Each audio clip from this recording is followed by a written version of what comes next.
Hey, Sean McDowell here. I'm a full-time high school teacher where I teach my students how to wrestle with important theological issues, apologetics, and worldview. I've also written about 12 books and get a chance to speak in amazing places around the world. I want to welcome you to join me in a cross-examination, which was a recent conversation I had with skeptic Michael Shermer.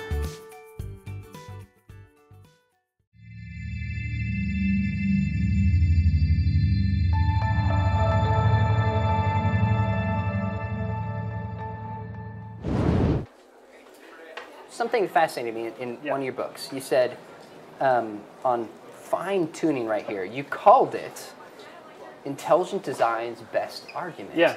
Now, I've heard Christopher Hitchens say the same thing. He got that from me. Oh, yeah, right. He did. He blurred Are you serious? my book, yeah. He said it's the best, because this was in a discussion with Doug Wilson. He said, of all the arguments, he thought intelligent fine-tuning was the best. Well, Hitchens doesn't need me. He's smarter than me, so. There's something about fine-tuning. Yes, people like Stephen Hawking. So one of the reasons we find it appealing is because we naturally find design in nature ourselves, everywhere. We see faces in the mountains and the clouds. We find design everywhere. Sometimes it's real, sometimes it's not. And the only way to find out if the design is real or not is to have some evidence for it. I agree. Right? So the fact that our brains are wired up to find God and see patterns and design and so forth is separate from whether the designs are real or not, because often they're not. It's just like subjects. It's just like people, the gamblers. They think they find patterns. They're not. It's randomness, and it's randomness designed in a way by the casino to make you lose. But you think you found some pattern. Okay, but you're wrong. So okay, all right. We know we're wrong about This patterns. is curious to me. So you'd say evolution has wired us in a way to recognize certain patterns. Yeah. So when we think we have design, we think we find a pattern, we haven't. Sometimes, sometimes we do. Sometimes the patterns are real. So we have to, the only way to know for sure is to... So you'd say evolution has wired us to recognize design. I would say we've been wired because we've been made by God to recognize design. Both of us give an account of where we think design comes from. The question is this design actual? Now, you're right. There are a lot of mistaken arguments of design. Nobody can deny that. But that doesn't take away from the fact that we live in a universe exquisitely calibrated, such as the law of gravity for existence. And everything we know is that it's universal, as you know, within the universe. And the slightest change, 1 times 10 to the 40th power, in the nature of gravity itself, complex beings would be impossible. Now, there's at least 20 to 30 of these cosmological fine-tuning examples. And ultimately, Penrose from Oxford, he said the fine-tuning is so powerful. If you take all these up mathematically, the number would be so great, we couldn't even write down that number in full. Right. So either God did it this way, but it's a kind of a bizarre argument because most of the universe is completely uninhabitable for life, and for 13.7 billion years, for 13.69 billion years, there was no life. It was, we're latecomers on the game here. So what was God doing? What a complete waste of space and time to design a universe that's completely devoid of life and there's no meaning to it at all. And then finally, 2,000 years ago, Christ comes and so on. And now we have humans. Well, this is a very different point. So doesn't that strike you as a little strange? No, this is a different point. We're not talking about particular locations in the universe that are habitable for life. Why would God create this universe with billions of stars and planets and only one? Okay, hang on. First off, I don't think you believe that. You think there's probably life out there. And I do, but I suspect you don't. You have no idea what I believe about that. We can come back to it, which is interesting. I think that would be a discussion. Does Jesus go to other planets to save them? I'm curious if you think that. Here's the question, the fine-tuning question. I know it raises good theological questions. That's an insightful question. But remember, the fine-tuning is not talking about whether there's this pocket or that pocket over here. Why not? It doesn't even matter at all. Okay, hold on. No. It's just saying that we have a universe in itself that's capable of any fine-tuning. Now the question, why did God do it this way? The only way we could know that is if God told us. That doesn't take the design away. That just says, I don't like the reasons, and if I was God, I would do it differently. But that doesn't mean that the design is actually not prevalent and doesn't exist. And Hugh Ross has actually argued quite compellingly.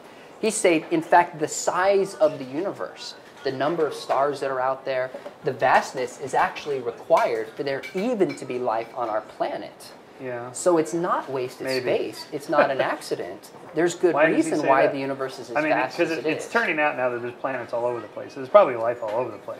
But again, this is a different question. There may or may not be. And that, the privileged planet argument, we could talk about that, but we're talking about even a universe in itself capable of something like evolution, requires certain chemicals, requires certain laws that are calibrated. We find ourselves in a universe. Okay, and I'm going to give you the same answers I gave you on the God question. Either God did it this way, or nature did it this way, that we don't fully understand why, or I don't know. Okay. All right, so ultimately, we don't know enough physics to understand how universes get started. And so the multiverse is one example. So Lee Smolin's book on the life of the cosmos, in which different bubble universes have different laws of nature, and the ones that have laws of nature like ours give rise to beings like us that ask questions like that, and those that don't. But that may be true, it may not be true. Who knows? We don't know enough yet. Okay. So let's just calm down. Let's not build a whole worldview around something we don't understand yet. Let's just leave it at that and say, I don't know, let's do some more research. I guess I would see it differently. You're right, we don't understand all of it, but we've made some powerful strides where there's little debate at all about whether the universe is fine-tuned. So we have to ask the question. Like Freeman Dyson, who's even not a Christian, or I don't even know if he's a theist, he says, man, it almost seems as if the universe knew that we were coming. It seems like that, So the question is, it seems that way. What worldview best accounts for why the universe is so compatible? But this is a flaw of the human mind, that we tend to think everything is centered on us, that things happen for a reason, even though there's a lot of random. So I'll give you a thought experiment to go back to the God question.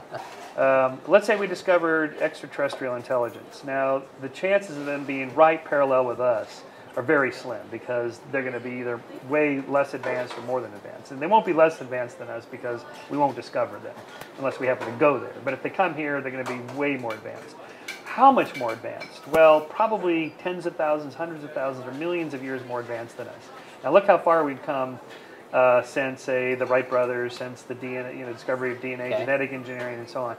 Moore's law of doubling the power of information, content of information for 18 months or whatever it is. Right. So think about what an advanced extraterrestrial intelligence will be able to do, given what we've been able to accomplish just in 50 to 100 years. They'll easily be able to create genomes and life forms. They could even engineer planets out of protoplanet debris. They could possibly even engineer universes by causing black holes to collapse into stars to collapse into a black hole. It sounded a lot like a little God. Science fiction-y. I mean, kind of like Dawkins. He said, "Wait a minute. There probably needs to be a designing intelligence, but I reject God from the outset. I'll only accept the designing intelligence that happened by evolution." So you see where I'm going with this? Well, it seems to me you're closing off the possibility of God. Well, let me just finish before looking at the evidence. Any sufficiently advanced extraterrestrial intelligence would be indistinguishable from God. What would you call a being that would come here that could create genomes and cure cancers and so forth? You go, wow, it seems like a God. This is a good question. I would say, first off, this is a huge assumption that this is possible. It's a massive assumption. For example, someone said you could never run a 4-minute mile. Well, they did. Someone says you can't run 3. Does that mean we can run 2, 1, we can do it in 5 seconds? No, there are limitations. What would somebody 1,000 years ago think of this? Well, this is like a supernatural deity, godlike being. But we know the technology inside, so it requires I'm not saying that technology is not powerful, and it's advancing at an incredible rate. Actually, I have a different point. This is a huge assumption. At some point, we want to know, how did God do it? It'd be indistinguishable, because number one, this says nothing about its moral nature. And number two, it would be a physical being. God is not a physical being. Right, that's what I'm saying. So by its very nature, you're distinguishing between the two. So I think your empiricism is you're setting out saying, well, we know God doesn't exist. We know the brain explains everything. Now let's look for the best explanation. And when it comes to the origin of the universe, you say, well, there's no beginning. We know God can't do it. The beginning can't point towards a beginner. We'll wait on science. It comes to fine-tuning. We say, well, it can't be a fine-tuner. There can't be a mind, even though it seems as if it's designed. We'll wait on science. Come to the origin of life and go, boy, there's information. We know that minds cause that, but we're going to rule out minds before we look at the evidence. Not quite. Here's what I'm arguing. That if we take what we know about the world and think it looks like there was a creator, what if we discovered that there was an extraterrestrial intelligence who was doing the creating? That would seem godlike, and yet they would just be physical beings. Just like us, but a lot smarter. I think like we would appear to, say, somebody in the Middle Ages or a Neanderthal or something. We would seem godlike with what we're able to do. So you're willing to put your faith in some possible alien... well, faith, however you define it. Confidence. or your belief that at some point we'll have enough scientific evidence to explain all these incredible features of our universe that do in fact point towards design, And in the meantime, seem as if there's a cause outside of it. You're in the meantime, content it's okay saying to, your faith and in the is meantime, in... it's okay to say I don't know. All right. And I don't, personally, I don't need to say, therefore, I think there's a God. I'm okay just leaving it sitting there on the table. Well, fair enough. I certainly don't pretend to have all the answers, and there's some things I don't know. But I do think when we look at information in the cell, fine-tuning, consciousness, morality, and a particular person of Jesus, I think there's signs of design in the universe for those willing to seek it. I understand. Michael Schumer, I know you That was disagree. great. Excellent discussion. Yeah, I really enjoyed that. Thank you very much. You're very sharp.